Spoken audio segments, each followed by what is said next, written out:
Hello नमस्कार। अजब IPL की गजब कहानी में आपका बहुत बहुत स्वागत है। कल फिर आपने देखा इस अजब आईपीएल में गजब गजब काम होते हैं भाई साहब। ट्रेंट बोल्ट जैसा वर्ल्ड का नामी गिरामी बॉलर मात्र 2 ओवर ही करता है और उन 2 ओवरों में सिर्फ 4 की इकोनॉमी से 8 रन ही देता है। लेकिन संजू द सैमसन जो कि मास्टरमाइंड सैमसन बनना चाह रहे थे, उन्हें ट्रेंट बोल्ट से ज़्यादा यकीन जो है वो कुलदीप सेन पर था। हालांकि कुलदीप सेन जो था कल के मैच में हीरो बना था, 3 विकेट लिए, लेकिन जहां पर उसे रन रोकने थे वहां पर वो 20 लुटा जाता है। और उसके बाद आवेश खान जो कि 15 रन डिफेंड करने आते हैं लेकिन 17 लुटा जाते हैं और आरआर जो है वहीं पर जीता हुआ मुकाबला जो है हार जाती है। एक्चुअली में आरआर जो है ये मुकाबला काफ़ी पहले ही हार गई थी, जब ट्रेंट बोल्ट को उसके कोटे के पूरे ओवर ही नहीं मिले। स्ट्रेटेजिक टाइम आउट में एक स्क्रिप्ट आती है संजू सैमसन के पास।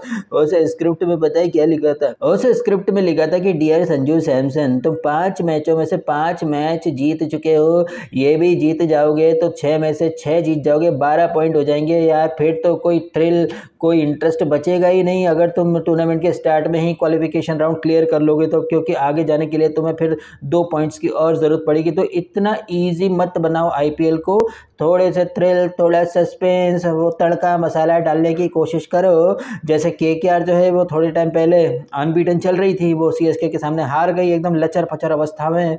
उसी तरह आरआर वालों तुम भी हार जाओ। Signature bye Jay Shah and IPL की जो अथॉरिटी, जो काउंसिल है वो सब। उसके बाद आपने देखा भैया कुलदीप सेन जो है 3 विकेट ले चुका था, वो 20 लौटा जाता है। और इसके बाद आता है लॉर्ड आवेश खान, 15 डिफेंड करने थे, ले भाई तुम 17 ले जाओ, ईद मना लो जा करके।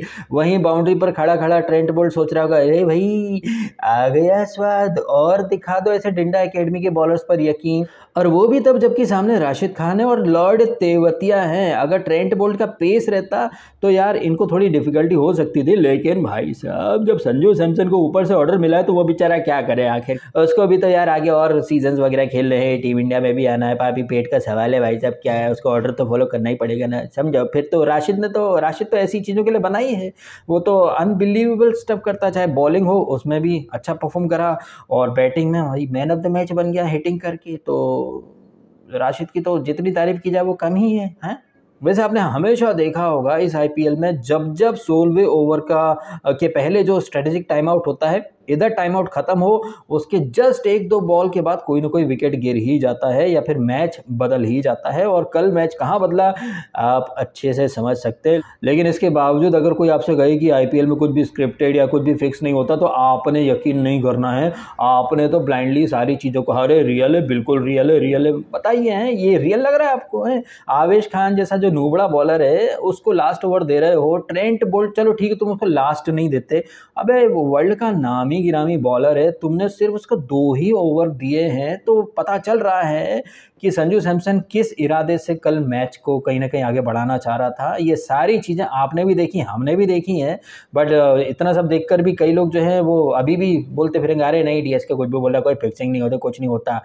अगर जो कल हुआ है वो देखकर भी आपको लग रहा है कि फिक्सिंग नहीं होती, ये नहीं होता, स्क्रिप्ट नहीं होती है, या जो फैंटेसी की जो ऐप्स हैं वो क्रिकेट को कंट्रोल नहीं करती हैं, और किस तरह से ये माई 11 या ड्रीम 11 ये जो ऐप्स हैं जो कि स्पॉन्सर भी बन चुकी हैं टीमों की। और ये जो बातें हैं आपने पिछले आईपीएल में भी देखी है, मैंने तब भी एक वीडियो के थ्रू बताया था कि जो फैंटेसी ऐप्स हैं जैसे कि ड्रीम 11, माई 11, वो तो ऑफिशियल स्पॉन्सर हैं आईपीएल के, और सारे प्लेयर्स जो है वो ड्रीम 11 और इन सारी ऐप्स की जर्सी पहन करके खेल रहे हैं। और इन ऐप्स पर जो प्लेयर्स वगैरह पिक होते हैं फिर वो प्लेयर परफॉर्म करें तो लोगों को फ़ायदा होता है। बट वो प्लेयर जैसे किसी ने पिक ही नहीं करा है उसे ज़्यादा चांस मिल जाए तो फिर ज़्यादा जो मेजोरिटी में जो लोगों ने इन्वेस्ट करा है उनका नुकसान हो जाता है। और आपने देख लिया ट्रेंट बोल्ट को उसके कोटे के पूरे ओवर नहीं दिए गए। तो ये सारी चीज़ें कैसे इंटरकनेक्टेड हैं, कैसे आईपीएल को ये जो ऐप्स वगैरह हैं फैंटेसी ऐप्स ये कंट्रोल करती हैं, उसके अकॉर्डिंग प्लेयर जो है वो परफॉर्म करते हैं या फिर परफॉर्म करने की एक्टिंग करते हैं। इतनी सी बात अगर आप समझ गए भाई तो बहुत अच्छी बात है, अगर नहीं समझे तो पोगो देखो, और क्या, तो कुछ ज़्यादा बोल नहीं सकते। एनीवे आज है एमआई वर्सेस आरसीबी के बीच में मुकाबला, वानखेड़े में खेला जाएगा, जहां पर किंग चोकल की सेना का सामना होगा हिटमैन की सेना से। हिटमैन की सेना में रोमारियो शेफर्ड नाम का एक अलग ही पदार्थ आ चुका है। पीपल वो वेटिंग फॉर कि टिम डेविड है अगला पोलार्ड बनेगा, but Romario shepherd came out of syllabus.